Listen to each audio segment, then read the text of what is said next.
here, kid. You gotta just go for it. Don't think about what comes after or what came before. You just gotta bend your knees, take a deep breath, and jump. This is Venture Pill, your weekly dose of startups and venture capital. We break down recent startups in the news and interview founders and investors to help you stay informed in the evolving world of venture.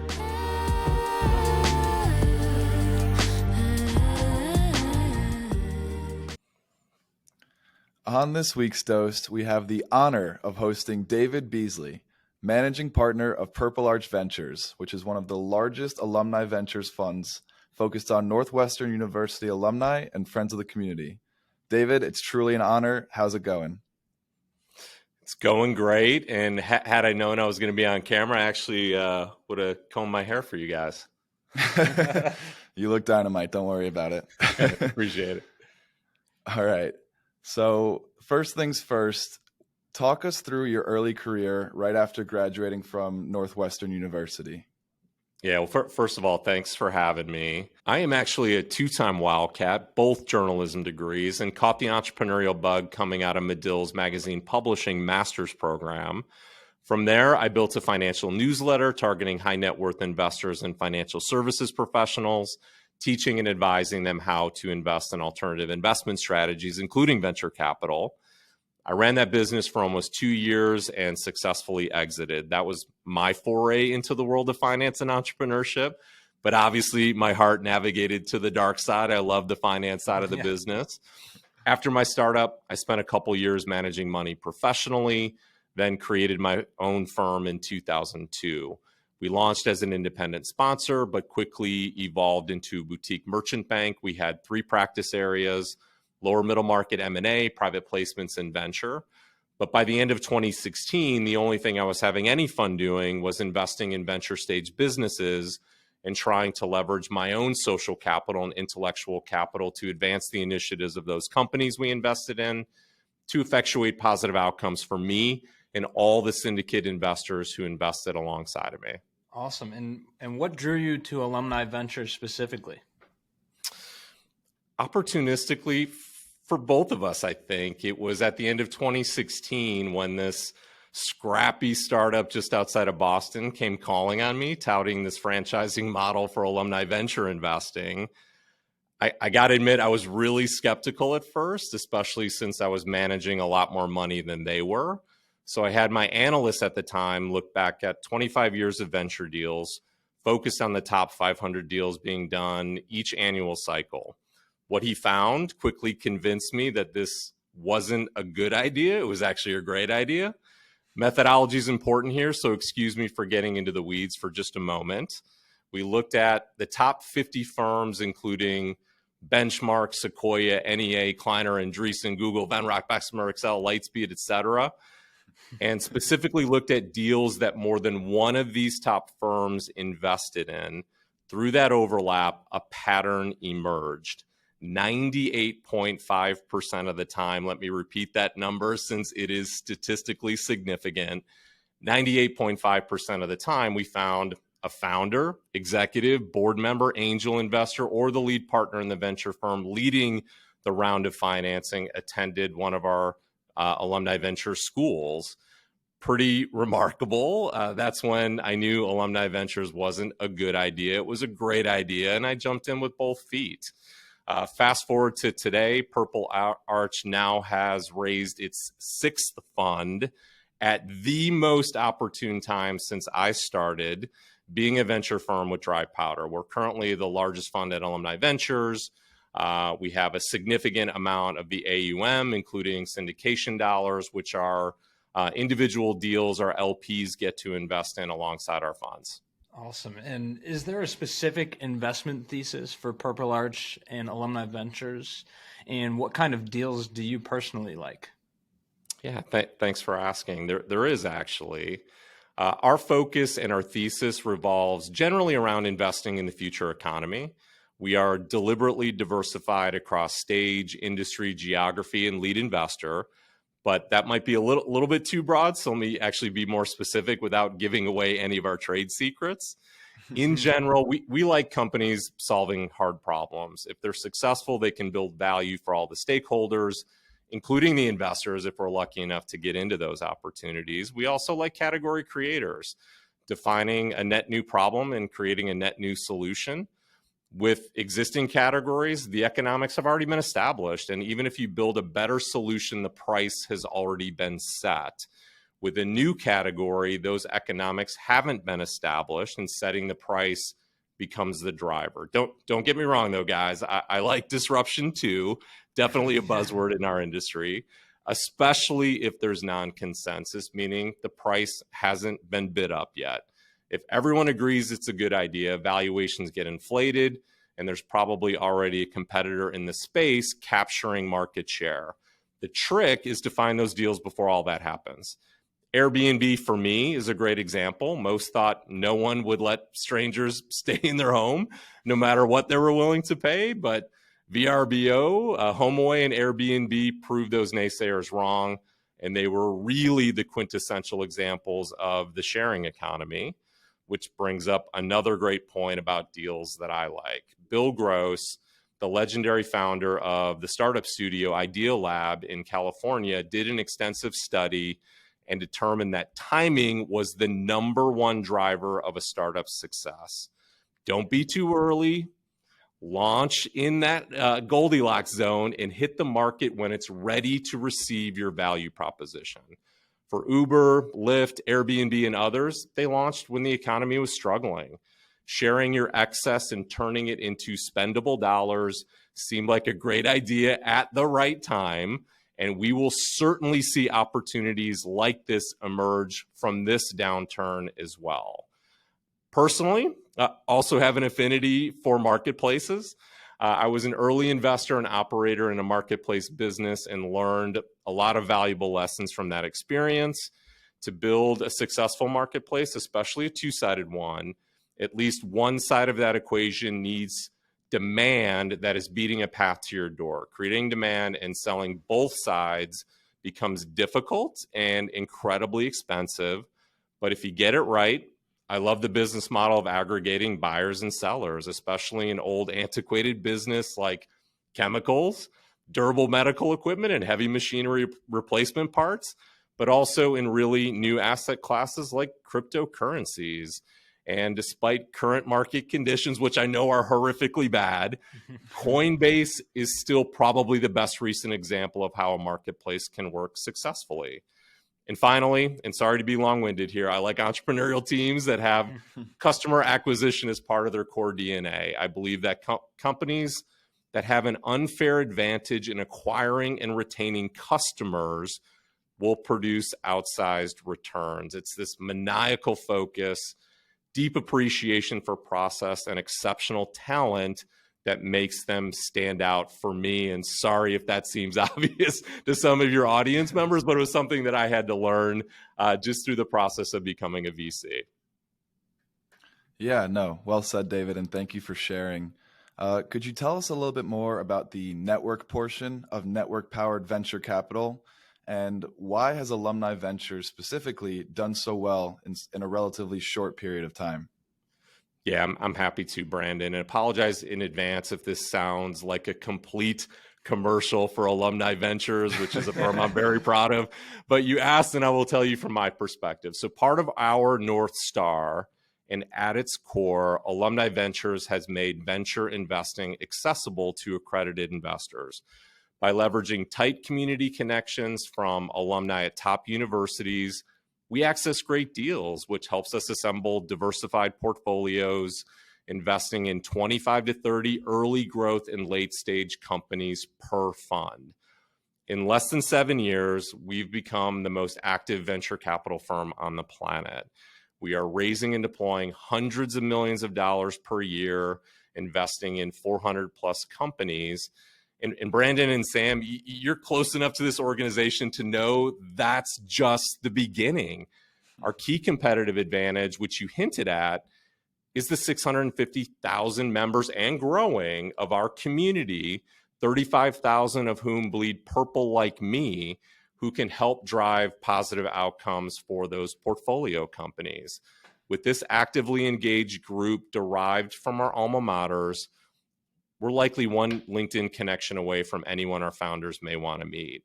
Alumni Ventures is truly network-powered VC at its best, creating a virtuous circle of value. So we're building something great here, and we would love anyone and everyone who hears our message today to be part of our story in some way, either as an investor, a deal finder / scout, an advisor, a fellow, even an engaged community member who we can activate to help our portfolio companies succeed. Yeah, I had the opportunity to be a fellow myself and a friend of the community. It's been awesome. Can you tell us, David, a little bit more about what differentiates Alumni Ventures from other VC funds out there? Yeah, I mean, in addition to where our capital comes from, right? No pensions, no endowments, all individual accredited investors. I would say one of the fun things I get to do every day is collaborate with really smart people.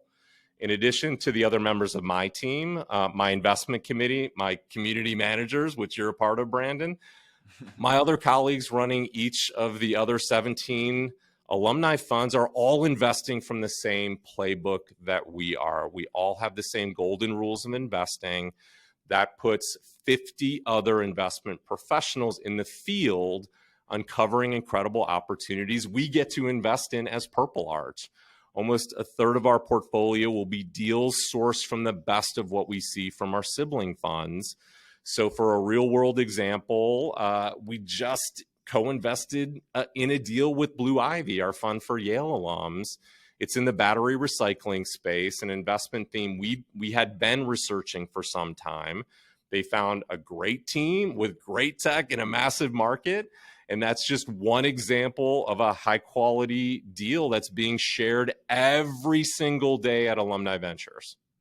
And so with the proliferation of funding options for entrepreneurs, what's your pitch as to why venture capital funding is a value add funding option for founders? So to be clear on our model, we don't lead deals, set market terms, or take board seats. Alumni Ventures operates exclusively as a co-investor. So I will address your question from two angles. The value we create at AV and the value a lead VC should create beyond their check size. And actually, let's start there. Andreessen Horowitz, A16Z, is probably the premier VC on the planet right now. Even after giving Adam Newman $350 million for his new venture, I still have some respect for them. They have roughly 500 employees. Only 20% of them are there to find deals. The other 400 are there to help those companies be successful. Every VC needs to adopt this model of capital second, value add first. Capital is always the fungible component. Second, lead investors almost always take a board seat.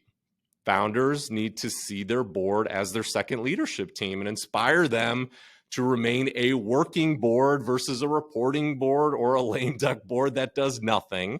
As a working board, accountability matters. And the best boards can back out the lens. They can see the forest for the trees. Most founders are too close to their businesses and focused on day-to-day critical management tasks, as they should. The board isn't. The board can drive intellectually honest discussions and debate. And as for co-investors and strategics like us, we earn our allocation by punching above our weight on activities that matter, like revenue-producing customer introductions, filling in HR gaps as those companies are scaling. In other words, founders should empower their VC partners to pay them to become a business development and recruiting arm for their business. Not sure other creative forms of finance can accelerate positive outcomes in the same way. Yeah, it's an incredible approach. Shifting gears a little bit, one of the themes that is going around is that VC funding will be much slower moving forward than it has been in recent memory. Do you agree? Why or why not? In the later rounds, Sam, yes, for sure. You have hedge funds like Coatue and Tiger Global pulling back on VC and PE in general, because they can find incredible opportunities in the public markets, which are far more liquid than venture stage deals. You also see corporate VCs pulling back as well, since this was a nice to have versus need to have for their businesses, investing off their balance sheet. When profits shrink, it becomes a lot harder to invest from your balance sheet. But we are still seeing robust investing in early stages. But even those rounds and valuations are being squeezed down, which is ultimately good for us, buying low and hopefully selling high in the future. Or to quote the Oracle of Omaha, Warren Buffett, be greedy when others are fearful and fearful when others are greedy. Wise words for sure. And we're heeding them as we and Alumni Ventures are staying in market with our dollars. We are just being a lot more discerning. If we don't absolutely love the deal and valuation, we're passing. Great. And Brandon and I often talk about the need for VCs to utilize more operator expertise to help increase the likelihood that their investments will provide ROI. What do you think of the need for operators in venture capital? And do you think there will be more operator-created VC groups in the future? I actually think there's several attributes that make a great VC, if I can turn the question just a little bit.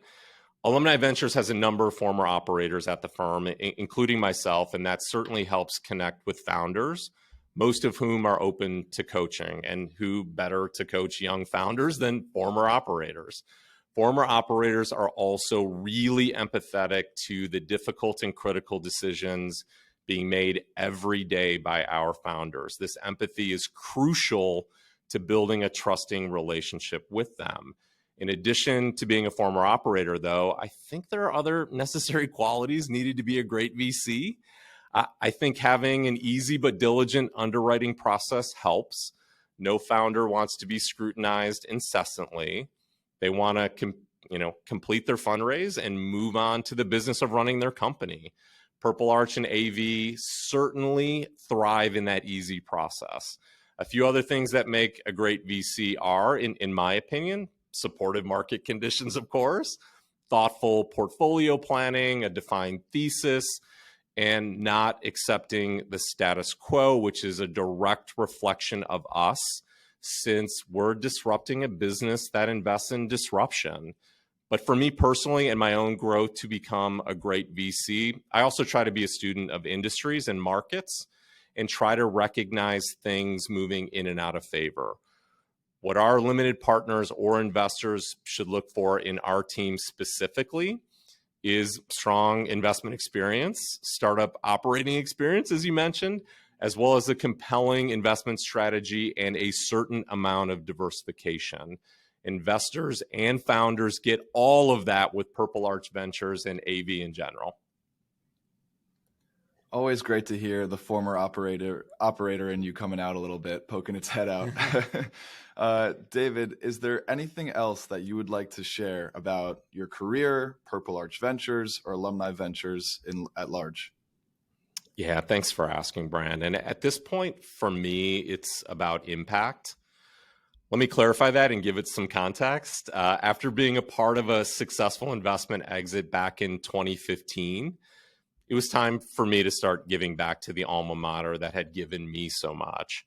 At that point, a few years ago, I joined the New Venture Advisory Board to help Northwestern University advance its experiential learning entrepreneurial curriculum. I also began helping Kellogg and the Farley Entrepreneurial Center initiatives, as well as the Garage, which is our on-campus student startup incubator, mentoring students, judging pitch competitions, teaching about venture, making sure I touched campus at least once per month.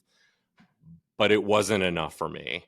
Then in 2016, I went to a few of our trustees and tried to resurrect the Wildcat Angels. I had a vision for a fund and a dedicated angel group that would invest in alum-led companies. This might sound a little familiar and certainly similar to our model, but I couldn't gain any traction with the university despite what I knew and conveyed to them about pent-up demand.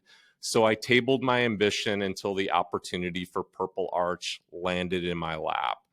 As I investigated Alumni Ventures, it seemed like the perfect platform for me to advance my personal initiatives and my desire to give back. So I coined the phrase with purpose, but for profit for our fund. I think what we're doing at Alumni Ventures can have an immense impact on the universities as a whole.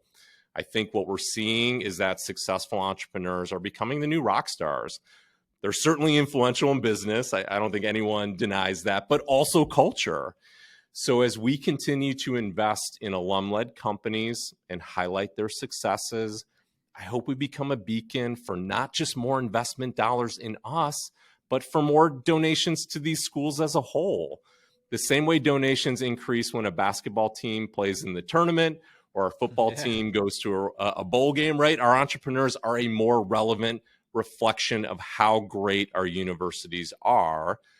And in my personal experience, the pride and affinity I feel when I read about alums changing the world one company at a time is a mission I want to be a part of for as long as I can. In the case of Purple Arch, our capital can be that catalyst, taking a small part in helping create a successful entrepreneurial ecosystem, boost the status of all of us who attended, and hopefully inspires future alums who have that same affinity and want to give back and pay it forward. That's the mission of Alumni Ventures and Purple Arch. We want to deploy billions over the next 10 years into thousands of alum-led startups. And I hope whoever listens to this wants to join us. Yeah, I'm sure they will. And David, we have 3 final questions for you. The first is, if you could give a younger person career advice to break into venture capital, what would it be? Very quickly, because I know we're running out of time. I'm a long-winded guy at times. Number 1, take every meeting, build your network. It's not just who you know, but who knows you. 2, join our Venture Fellow and Venture Analyst program. Great practical experience, especially for underrepresented folks in the venture realm. 3, work in a startup at some point. See how hard it is. Develop empathy for those folks that are building great companies. 4, become an angel investor and advisor. You can do it with, honestly, just a few $1,000s and some of your time. 5, get smart on new things every day, meaning consume books, blogs, podcasts, make it your mission to gain practical knowledge every waking day. 6, become a scout for a VC firm. And if you're looking for one, we're always looking for great deal flow. So for real, reach out to us and connect with me on LinkedIn. 7, this one's a little self-serving. It's read my white paper, Redefining VC. It's kind of a VC 101 in a 2-part series. And last, but certainly not least, become an expert in something. Have a domain passion, but be flexible enough to join firms as an expert generalist. Yeah, thank you, David. And that white paper is truly a great read. Appreciate you listing out some great advice there. Next question, and this one's a little bit personal, so our audience can get to know you just a little bit better. What do you, David Beazley, like to do in your spare time? I think I'm going to be non-original with the first part because like everyone else, I love to travel. I love to see new places. I love to read. I'm certainly a lifelong learner, but what I actually love to do in my spare time, Brandon, is write. I'm an aspiring novelist. I have 4 books at various levels of completion and 1 sort of autobiographical, motivational, self-help, self-indulgent, I would say, that I'm working on in my free time. The working title on that book is Front of the Plane, Back of the Car, Top of the Building. And let me explain this title, which is a reference to a speech one of my wealthiest and exceptionally brilliant former clients once gave me about measuring success. After 20 minutes of talking about material success, he laughed it all off and said, "Just kidding. Your legacy won't live on in material things. It will live on in friends, family, and colleagues who you've touched positively." He was a great motivator for me.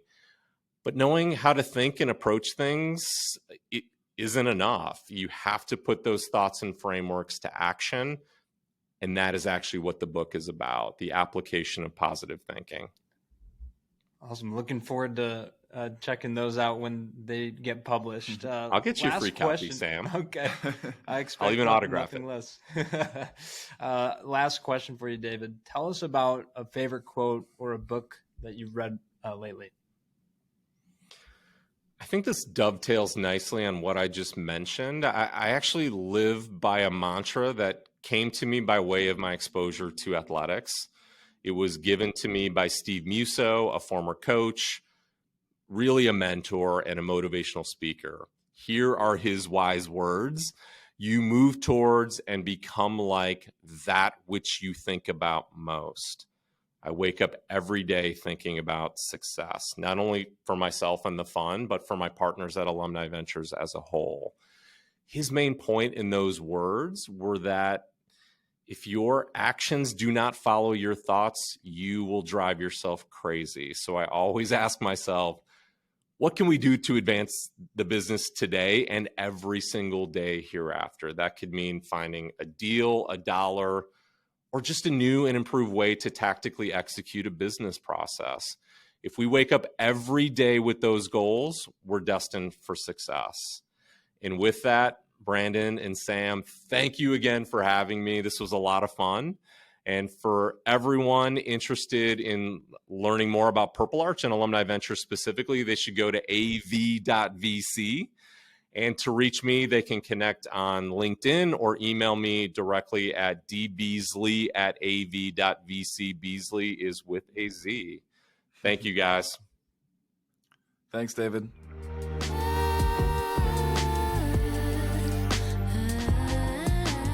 Thanks for listening. Join us next week for another dose of startups and venture capital. And as always, we appreciate our pilgrims spreading the word about the show. Share with your friends and help someone else make the pilgrimage. See you next time.